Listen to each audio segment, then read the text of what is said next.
함께 합독한 요한계시록 1장 1절부터 3절까지 말씀 중심에서 그 1절에 있는 상반절의 말씀, 예수 그리스도의 계시라라는 제목으로 하나님 말씀 증거하겠습니다. 네, 우리가 지금 수요 예배 때요, 우리 전임 목사님이신 남성호 목사님께서 고린도서를 하시다가 가셨는데, 고린도서를 이제 시작해서 고린도 전후서, 또 그 뒤에 이제 바로 요한 1, 2, 3서, 네, 그리고 유다서, 그렇게 지난 시간까지 살펴봤습니다. 유다서의 말씀도 우리 요한 사도의 말씀과 많이 이렇게 맥이 이어져 있어가지고요, 마치 요한 1, 2, 3서, 요한 4서 같은 느낌으로 그렇게 성경을 함께 상고하고 나누어 봤는데요. 그래서 이제 신약의 마지막이 요한계시록입니다. 네, 요한계시록. 굳이 이렇게 중요점을 이렇게 생각해 본다면, 우리 사도 요한이 이 요한 복음을 통해서는 무엇을 강조했을까요? 요한 복음을 통해서요. 그러니까 이를테면 믿음, 소망, 사랑 가운데요. 요한복음은요.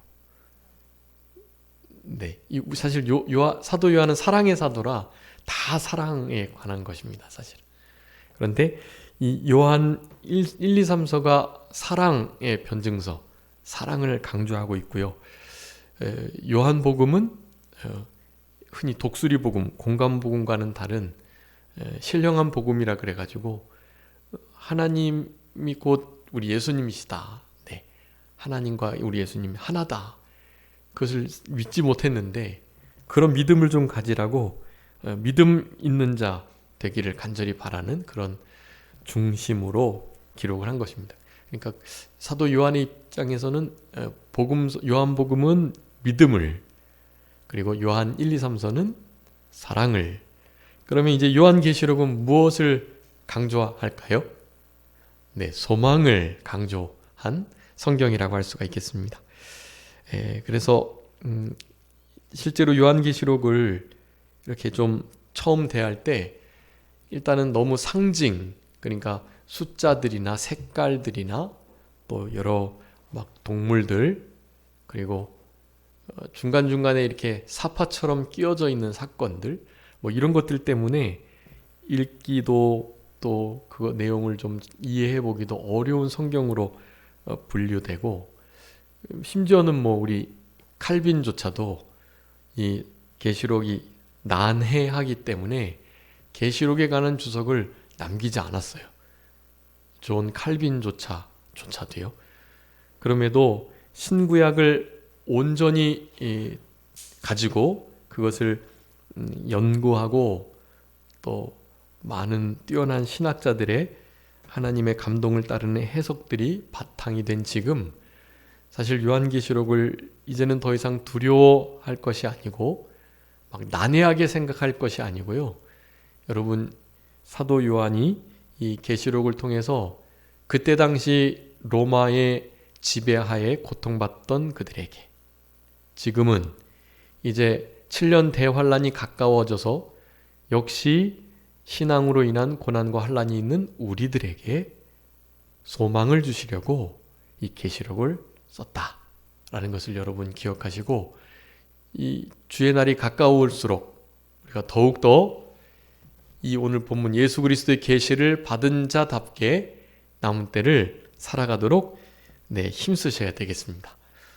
그래서 계시록이 결코 막 우리가 이해 못할 만큼 난해하거나, 또 잘못 해석해서 이단들도 많이 나왔는데, 그래서 이단이 나온다고 읽지 마라, 해석도 하지 마라, 이런 식으로 말을 하는 그런 치우친 소리에 귀를 기울일 필요가 없고요.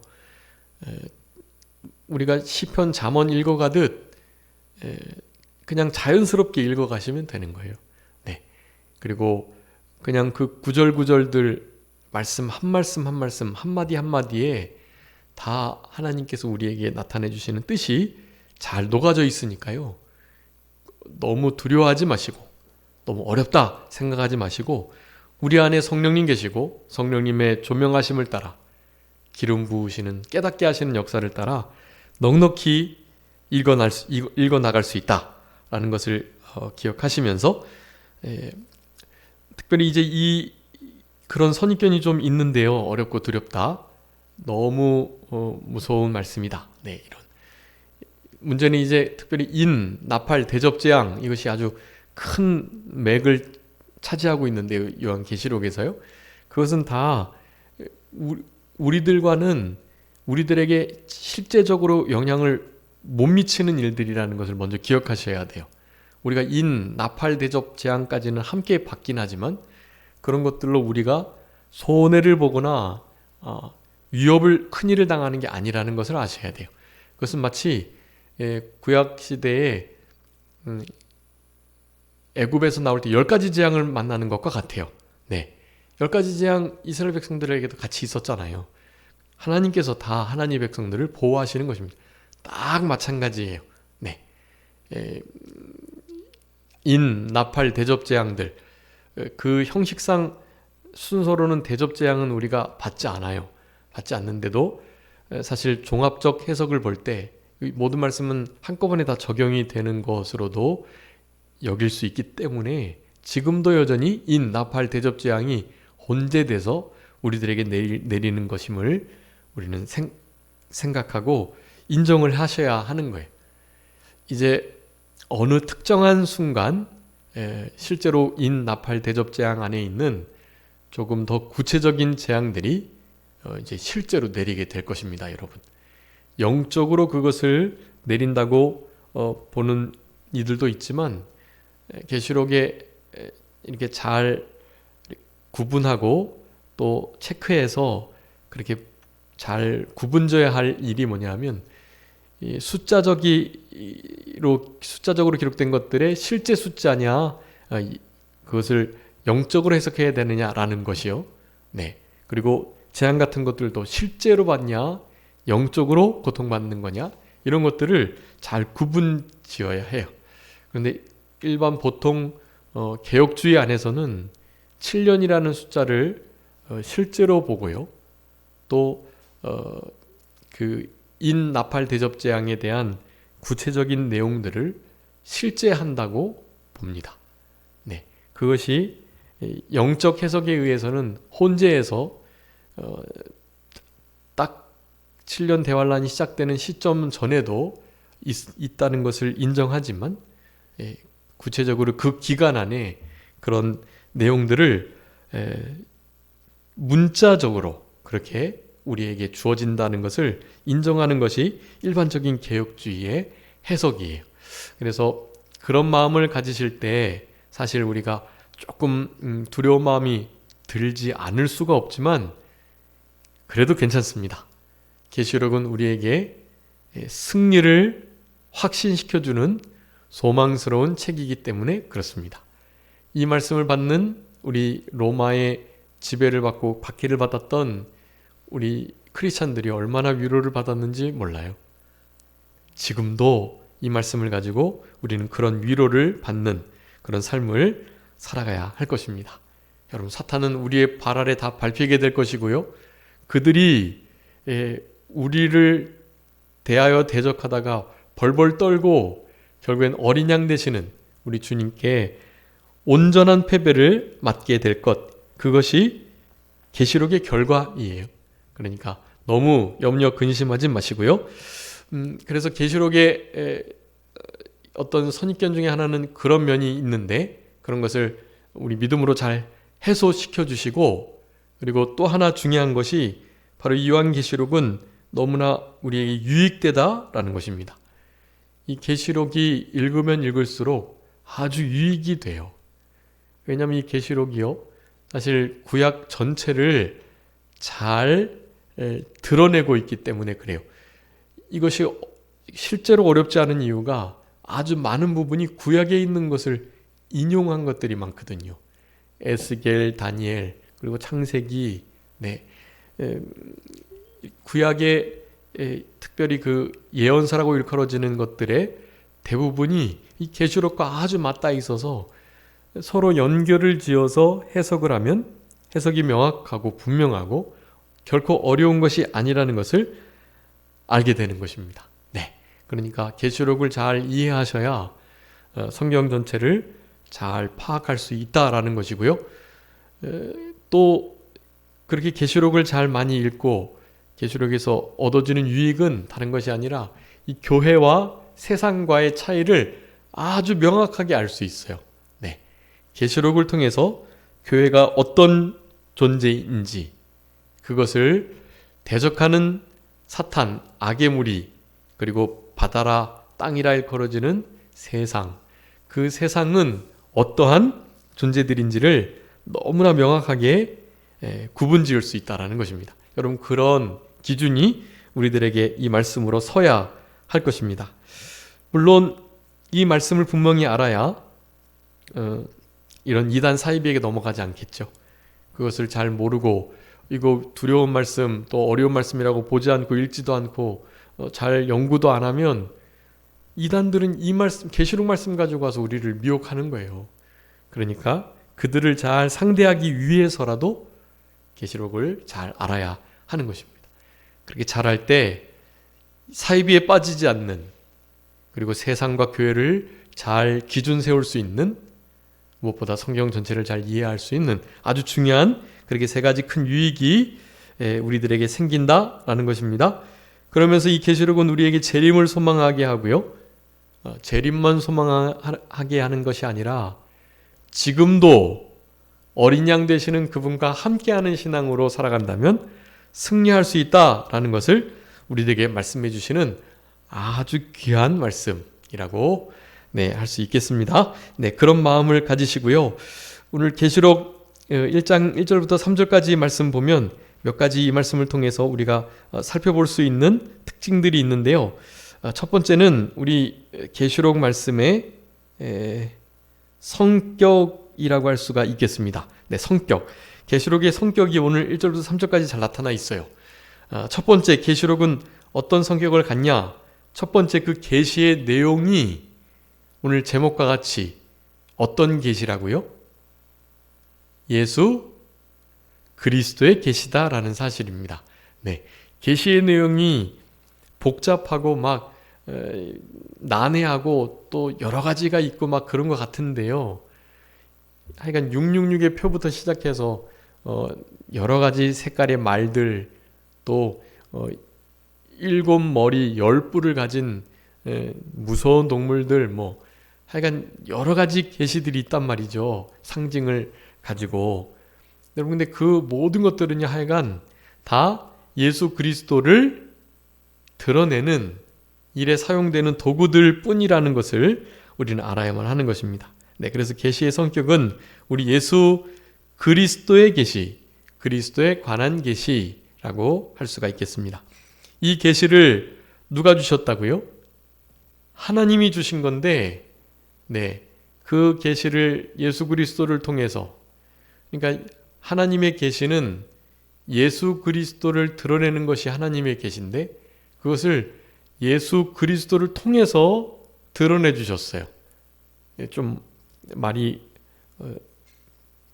모순이 되는 것 같지만, 하나님께서 하나님이 나타내 주시고자 하는, 먼저 계시의 뜻은 열어서 보여주다 그런 뜻이거든요. 확연히 드러내다. 그러니까 우리 하나님께서는요, 예수님을 드러내고 싶으신 거예요. 예수님을 드러내셔야 보이지 않는 하나님께서 나타나시니까요. 네, 그래서 말씀이신 예수님께서 하나님을 드러내시려고 이 땅에 현현하여 계시되신 것입니다. 그러니까 하나님께서는 우리 예수 그리스도를 통하여, 네, 예수 그리스도께서는 예수 그리스도의 그 계시를 천사들을 통하여, 네, 그 천사들은 또한 요한을 통하여, 요한은 종들을, 우리와 같은 계시를 받는 자들에게 계시가 그렇게 이어진 것이거든요. 요한계시록의 여러 가지 성격 중에 이 계시의 순서를 그렇게 5가지로 말할 수가 있는 것입니다. 하나님께서 예수 그리스도, 예수 그리스도께서 천사들이 종 요한에게, 요한이 그와 같은 또 다른 종들에게 지금 계시를 전하였다라고 할 수가 있는 것인데요. 그 계시의 핵심은 예수 그리스도이시다. 예수 그리스도의 계시라는 의미는 예수 그리스도에 관한 계시이고 하나님께서 드러내시고 싶어 하시는 계시의 내용이 예수 그리스도다. 그런 의미라는 사실을 기억하시면서 예수 그리스도의 계시인데 이 1절에 보니까 이는 하나님이 그에게 주셔가지고 반드시 속히 일어날 일들에 대해서 그 종들에게 보이시려고 그의 천사를 그 종 요한에게 보내어 알게 하셨다라고 말씀합니다. 그래서 1절에 보면 요한계시록의 아주 중요한 성격이 또 하나 나옵니다. 그것은 바로 반드시 될 일이라는 거예요. 그리고 속히 될 일이라는 것입니다. 반드시 이루어지고 속히 진행될 계시다라는 거. 여러분, 근데 이 반드시 속히 될 일이라고 이를테면 이 요한계시록이 AD 한 100년 조금 전에 기록됐으니까요. 네. 그러니까 지금 AD 2023년이니까 사실은 거의 2000년이나 지난 거란 말이죠. 이 속히 될 일이라고 말하면서요. 그러니까 아직도 2000년이나 지났는데 이루어지지 않았는데 반드시 속히 될 것이라고 말할 수 있나요? 이 반드시 속히 될 것이라는 것은 너무나 분명하고도 이 속히라는 것이 우리의 시간으로의 빨리라는 의미가 아닌 것을 일단 아셔야 돼요. 이 속히라는 것은 결국 하나님의 시간 안에서 이루어질 일, 그런 뜻입니다. 그러니까 우리 하나님의 하시는 일은 우리 인간편에서 볼 때 늘 속히일 수밖에 없어요. 왜냐? 전혀 늦어지거나 지체되거나 어겨지지 않기 때문에 그래요. 가장 적당한 때, 그때를 흔히 속히라고 말을 하는 것입니다. 우리 하나님께서 이 속히라는 단어를 쓰시면서 하나님의 시간 안에서 자연스럽게 반드시 이루어질 일이라는 의미를 나타내주고 계시는 거라는 것을 여러분 좀 이해하시고, 그러니까 2000년이 지나도 사실은 우리 편에서 볼 때 지체되거나 전혀 이 약속이 결국 이루어지지 않을 것 같다라고 생각하지 않아도 될 그러한 말씀이다라는 것을 우리가 알 수 있는 것입니다. 여러분, 반드시 속히 된다는 이 진리를 좀 기억하시고, 근데 이제 적어도 앞으로는 이렇게 1000년, 2000년 지나지 않을 거예요. 앞으로는요, 진짜로. 네. 이 계시록에 이제 천년왕국이라는 1000년이라는 수가 나오는데요. 그 수를 대부분의 개혁주의자들은 실제적 1000년으로 봅니다. 그것을 영적인 1000년으로 봐서 무천년주의자들이나 후천년주의자들은 지금 이 시대를 이를테면 천년왕국의 기간이라고 보기도 해요. 그런데 그것은 성경의 여러 가지 원리상 옳지 않고 전천년설이 맞습니다. 실제로 1000년이 이루어지는 거예요. 그러니까 우리 주님의 시대를 구분해 보면 지금 이제 예수님 이후로부터 2000년 흘렀죠. 예수님 전에 한 4000여 년. 그러니까 아담이 태어날 때를 BC 4000년경으로 보는 거거든요. 그러니까 BC 4000년, AD 2000년 합쳐서 6000년이 되고요. 그리고 이제 실제로 천년왕국 1000년. 그러면 꼭 이 7000년의 역사가 하나님의 말씀의 창조의 7일과 같이 그렇게 이루어져 맞아지는 것을 우리가 이렇게 짐작해 볼 수 있는 것입니다. 우리 주님의 시간은 하루가 1000년 같으니까요. 네.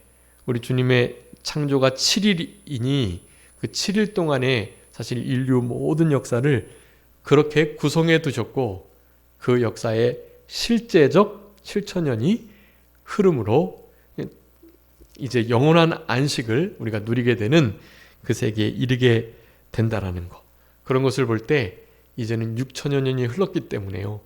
이제 앞으로 뭐 1000년 뭐 그렇게 지나도록 이 반드시 속히될 일이 이루어지지 않을 것이라고 생각하시면 안 되고 진짜로 가까이 왔다라고 생각하시면 될 것 같습니다. 그러기에 이 말씀은 진짜 우리들을 향한 말씀이라는 것을 여러분 우리가 기억하셔야 돼요. 정말 속히 될 일입니다. 그래서 계시를 받은 자의 태도, 우리 요한계시록을 통해서 계시의 여러 가지 성격 중에 반드시 속히 될 것이라는 거, 이것이 예수 그리스도의 계시라는 거, 그것이 하나님께로부터 예수 그리스도를 거쳐 천사들과 종 요한을 거쳐 우리들에게 이어져 왔다는 거. 네. 여러분 우리 한강이 어디서부터 시작됐다 그러죠? 한강이 제가 알기로는 저 이제 위쪽 그 섬진강 어디 계곡에서부터 어느 시냇물에서부터 시작됐다 그래요. 거기서부터 똑똑 떨어지는 그 물이 결국엔 이 한강을 이렇게 이룬다 그래요. 거기서부터 지속적으로 이루어져 한강을 이루듯 여러분이 계시는 4천여 년 전부터 이 땅에, 그리고 예수님 시대 이후로 2000년 전부터 지금 이 순간까지 우리에게 이어져 왔습니다. 계속 흘러 이어져 갈 것이고요. 이제는 그 막바지에 다다랐다라는 생각을 하시면서 반드시 속히 될 이 계시의 말씀을 우리가 받은 자답게 남은 때를 살아가야 되는데, 받은 자의 삶은 3절 말씀에 있습니다. 우리 3절 말씀 다 같이 한번 읽어보겠습니다. 3절 시작. 이 예언의 말씀을 읽는 자와 듣는 자, 그 가운데 기록한 것을 지키는 자는 복이 있나니 때가 가까움이라. 아멘. 여기에 읽고 그 말씀을 듣고 그 말씀을 어떻게 해요? 지켜야 한다. 여러분 계시받은 자의 너무나 명확한 태도들이에요. 여러분 이 계시의 말씀은 요한계시록만이 아니고 사실 신구약 66권 전체를 가리킨다고 해도 무관합니다. 다 가리키는 거예요. 계시의 이 모든 말씀을 계속 읽으시고 이 말씀을 이렇게 예배를 드리시며 말씀을 이렇게 들으시고 그 말씀들을 잘 지켜 순종하는 것. 계시록 22장에서도 복 있는 자를 말씀하시면서 이 예언의 말씀을 지키는 자가 복이 있다고 다시 한번 강력하게 말씀하고 계세요. 그렇기 때문에 우리가 계시받은 자의 삶을 읽고 듣고 지키는 모습으로 살아가는 그것이 우리에게 복이 된다. 여러분 계시록에는 7복이 나와요. 계시록 7복이라고 해가지고 우리 홈페이지에도 제가 기록한 것 같은데 잠언 30복, 경외자 50복 뭐 몇 가지 이렇게 복이 있잖아요. 그 중에 여러분이 계시록 7복이 있어요. 계시록 7복. 그 중에서 이제 계시록 22장에 두 개가 나오는데 거기에 계시록 22장 17절에 이 1장 3절의 말씀과 몇 가지만 빠진 지키는 자가 복을 받는다라는 말씀을 하신단 말이에요. 여러분 계시록 1장에서 마지막 22장까지 그 말씀을 잘 깨닫고 지키는 자가 복이 있음을 계시록은 강력하게 말씀해주고 계시는 것, 그것을 여러분 기억하시고 읽고 듣고 지키는 일. 그런데 그렇게 힘을 다 쓰기 위해서는 계시받은 자의 또 다른 태도 하나가 2절에서 발견됩니다. 그것은 이와 같아요. 요한은 하나님의 말씀과 예수 그리스도의 증거 곧 자기가 본 것을 다 증언하였느니라. 여러분 계시받은 자는요, 계시받은 하나님의 말씀을 어떻게 해야 돼요? 다 증언하셔야 해요. 계시의 말씀이 우리가 다 받을 만한 그릇도 못 되고 또 그 말씀 받은 것을 잊기도 쉽고 당연히 그것을 순종하기는 더 어렵죠. 그럼에도 우리 계시록은 우리들에게 말씀하고 계십니다. 그 계시의 말씀을 어떻게 해요? 다 증언해야 한다고. 여러분 하나님의 말씀을 우리 사도 요한과 같이 계시받은 자다운 모든 계시받은 본 것, 또 들은 것, 그리고 깨달은 것. 우리 요한계시록에 우리 사도 요한은 실제로 환상을 보기도 하고 나팔소리와 같이 말씀을 크게 듣기도 하고요. 그리고 성령님의 이렇게 이끄심을 따라서 크게 깨닫게 해주시는 역사가 있었단 말이에요. 그런 일들을 이제 여기 1장 19절에 보면 내가 본 것, 그리고 지금 있는 일, 장차 될 일, 이 세 가지를 이렇게 말씀하면서 이 1장에 있는 내용이 바로 본 것이고요. 그리고 2장부터 3장에 있는 7교회를 향한 말씀들이 지금 있는 일이에요. 그리고 이제 4장부터 기록되는 모든 것이 장차 될 일들을 다 가리키는 것이거든요. 그 모든 것들을 사도 요한은 이제 우리는 그렇게 받지는 못하지만 사도 요한이 받은 이 말씀을 우리가 받았으니 우리도 본 것, 또 현재 지금 우리에게 일어나는 일들, 그리고 앞으로 일어날 일들, 여러분 이런 것들을 우리가 잘 듣고 우리 안에서 잘 소화시킨 다음에 그것을 잘 증거하시는 우리들이 되어야 합니다. 그러니까 여러분 계시받은 자는 그냥 말씀 읽고 또 듣고 그 말씀 순종하고 교회에서 그렇게 기쁘게 즐겁게 생활하고 그런 정도만 끝나는 게 아니라 그것을 어떻게 해요? 다 증인된 사명을 감당하는 일, 그것을 우리들에게 아주 강력하게 요구하고 계신다라는 것을 여러분 기억하시면서 계시록 오늘 서론과 같은 거니까요. 성령님께서 우리 사도 요한에게 보여주시는, 특별히 성령님의 인도를 따라 성령 안에서라는 표현을 계시록에 크게 4번을 쓰고 있는데요. 그 4번에 크게 4가지의 큰 계시, 큰 환상이 주어지게 됩니다. 그래서 그것을 좀 성경 옆에다가 그렇게 기록해 주세요. 우리 1장 10절에 여기 주의 날에 내가 성령에 감동되어 라고 표현되는데요. 1장 10절 성령에 감동되어, 그리고 4장에 나옵니다. 4장 2절에 성령에 감동되었더니 라는 표현이 나오고요. 그리고 17장 3절이에요. 성령으로 나를 데리고 광야로 가니라, 성령으로 라고 표현되어 있고, 마지막 21장 10절에 성령으로 나를 데리고 크고 높은 산으로 올리니라 라는 표현이 나오는데요.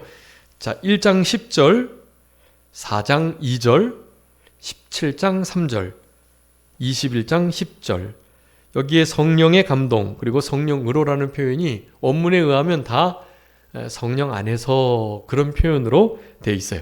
여러분 그 4가지 그 성령에 이끌린, 성령 안에서라는 특별한 용어를 써가지고요, 우리 사도 요한에게 계시의 새 국면들을 말씀해주고 계시는 거거든요. 그래서 이 1장 10절에 임했던 성령에 감동되어 할 때 그 감동 이후로부터 어떤 게 나올까요? 아시아 7교회에 향한 하나님의 그 특별 편지에 관한 환상 계시를 보여주시는 것입니다. 두 번째 4장 2절부터 그 성령에 감동되어 라는 것은요, 거기서부터 이제 16장까지요, 7째 인, 7째 나팔에 관한 환상을 보여주고 계세요. 네. 그리고 17절 거기부터, 그러니까 17장 3절 성령이 나를 데리고 광야로 가셨던 바로 그 사건, 그때부터 20장 후반절까지 큰 성 바벨론에 관한 환상을 해주시고 계세요. 보여주고 계세요. 바벨론에 관한 환상. 그리고 마지막 21장 10절부터 마지막까지요, 거기는 이제 거룩한 성 새하늘과 새 땅에 관한 말씀을 해주시고 계시는 것이에요.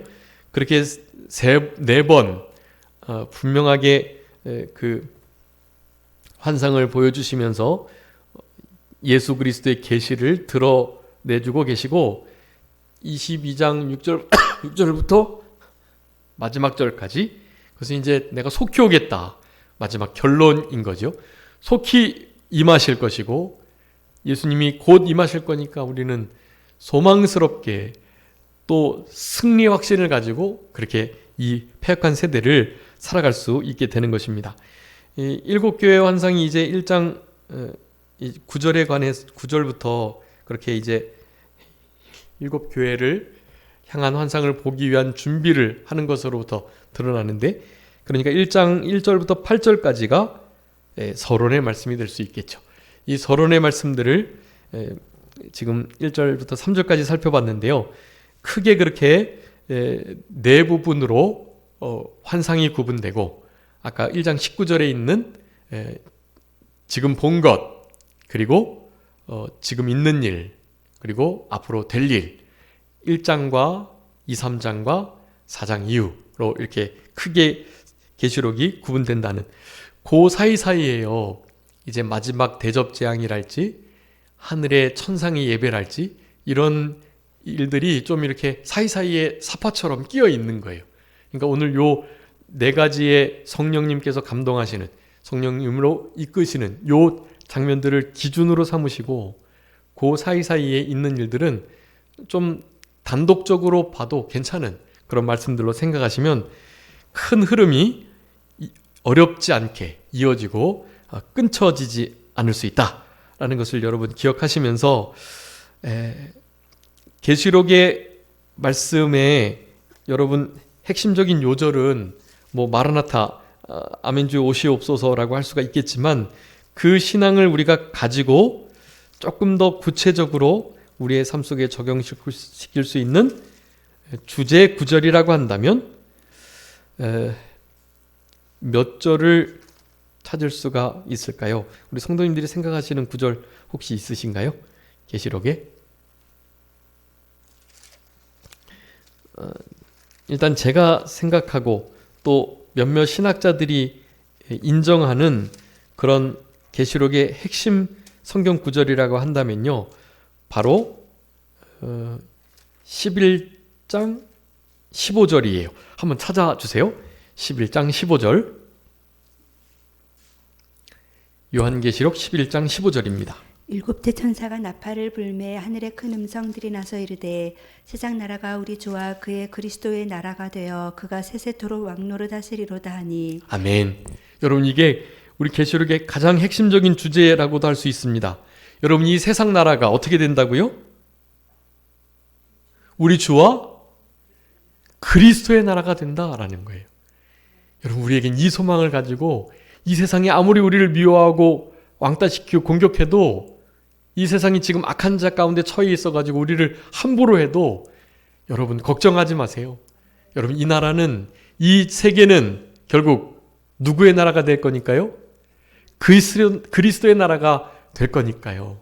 여러분, 이 소망을 가지시고 현재의 어려움을 이겨내셔야 할 것입니다. 그러면요, 뭐 겨우겨우 근근히 버티면서 이겨내는 거 아니고 어떻게 해요? 넉넉히 이겨낼 수 있습니다. 넉넉히 이 세상의 어려움을 이겨낼 수 있다라는 것을 여러분 기억하시고, 이 세상 나라가 우리 주 예수 그리스도의 나라가 될 때까지 우리의 신앙을 양보하거나 타협하지 마시고, 주님과 함께하는 나그네와 같은 그런 마음가짐을 가지고 세상에 소망 두지 않고 하늘에 소망 두며 주님 계신 그곳을 늘 바라보시며 예수 그리스도의 마음을 품으시며 주님을 사랑한 것만큼 주님을 닮아갈 수 있는데 주님을 깊이 사랑하시며, 이런 고난 주간의 기간에 주님의 고난에 조금 다른 때보다는 더 깊이 참여하시며, 그리고 우리 주님과 깊이 교제하시는 그런 복된 신앙생활, 특별히 이 생명의 말씀, 예수님이 로고스이신 이 말씀을 읽고 듣고 그 말씀을 지켜내는, 그 말씀을 사랑함으로 온전히 순종하여 지켜나가는 계시받은 자의 삶을 살아가시는 우리들이 되셔서, 여러분, 그 자체가 복이라는 사실, 그런 자체가 복된 생활이라는 것을 기억하시고 남은 때를 그렇게 생활하시는 우리 모두가 되었으면 좋겠습니다. 잠깐 기도하겠습니다. 살아계신 우리 아버지 하나님, 감사합니다. 우리들에게 요한계시록의 말씀을 펼칠 수 있도록 은혜를 주신 것 감사합니다. 계시록의 말씀을 통해서 이 세상을 구분하게 하시고, 이 세상이 교회와 어떻게 구분지어지는지를 분명히 깨닫고 세상에 속한 자가 아니라 하나님께 속한 자로 남은 때를 살아갈 수 있도록 하나님 도와 주옵소서.